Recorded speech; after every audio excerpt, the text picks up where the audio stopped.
as the others have said, wow, that's pretty cool. That's pretty cool. First of all, I'd like to thank my mother and father for being such great role models and leaders in their own right. For my mother's service with the Red Cross for more than 60 years and her avid support of the visual arts in our community. And while watching my dad serve as city councilman and Oklahoma City's mayor in the 1950s and 60s, little did I realize I would follow a similar path. By watching them and absorbing their values for service to their community, I developed the same commitment for our great city. My mother could not be with us here tonight. She is physically unable, but my dad is here, Mayor Jim Norick. Dad, thank you very much for being here.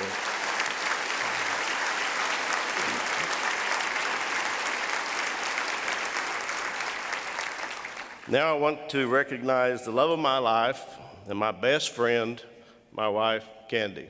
Candy, thank you.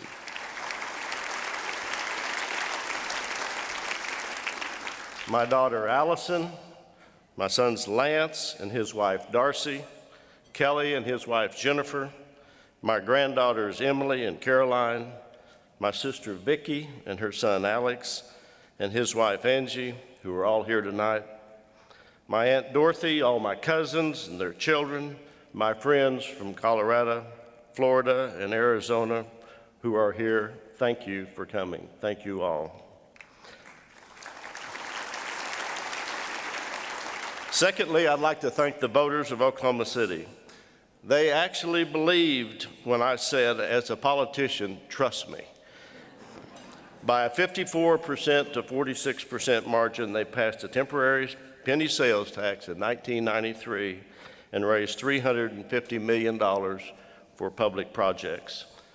Since MAPS, we have seen more than $4 billion in additional private and public investment in downtown, Bricktown, Deep Deuce, Midtown, the Oklahoma River, and the OU Science Center. MAPS sparked a renaissance that has captured the attention of cities across this state and country. It demonstrates to all to see how public dollars spent correctly can stimulate private investment, energize a city's economy, and reinvigorate its citizens. I would also like to thank the phenomenal leadership of our city.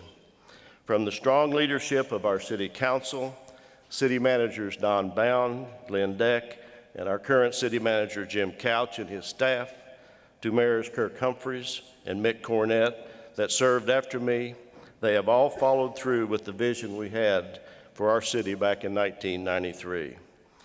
Through their subsequent efforts, the spirit of MAPS continues to live in our schools, in our parks, and even in the Ford Center, where we are enjoying our first season as a major league city with our own NBA franchise, the Oklahoma City Thunder. Go Thunder.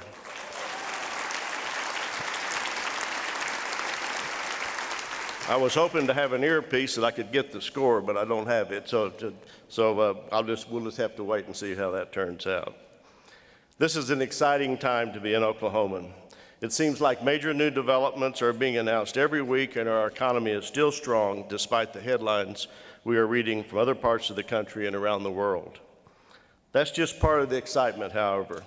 As much as anything else, the spirit of MAPS has changed the attitude of our city. You can just feel the excitement. We have been through some tough years, especially in the 80s. Back then, downtown Oklahoma City was a pretty desolate place.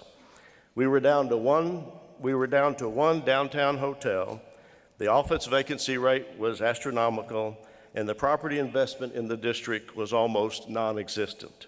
There was no defined entertainment district, no river to speak of, very little housing, and for a vast majority of the people, there were few reasons to even come downtown. We knew we needed to do something to raise our spirits, so we went to the polls to vote on a set of metropolitan area projects known as MAPS. Looking back on it at this time, I think we were really casting a vote of confidence in ourselves and our community. Over the last several years, I've had the opportunity to speak to numerous civic and political groups throughout this state, conveying to them the dramatic resurgence we have seen in Oklahoma City. Not to tell them what to do, but hopefully to inspire them to work together to create a better quality of life for their citizens within their own communities. I'm proud to be from Oklahoma City, and I'm proud to be called an Oklahoman. And finally, I want to give my sincere thanks to my dear friends, Larry Nichols and Bill Johnstone. A very big thank you for you nominating me for this wonderful honor. Thank you both.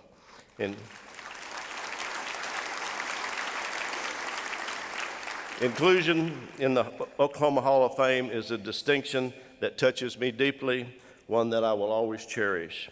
I am truly grateful for the tribute. I am honored to be associated with so many great Oklahomans who have helped shape Oklahoma's history and defined our culture. Thank you.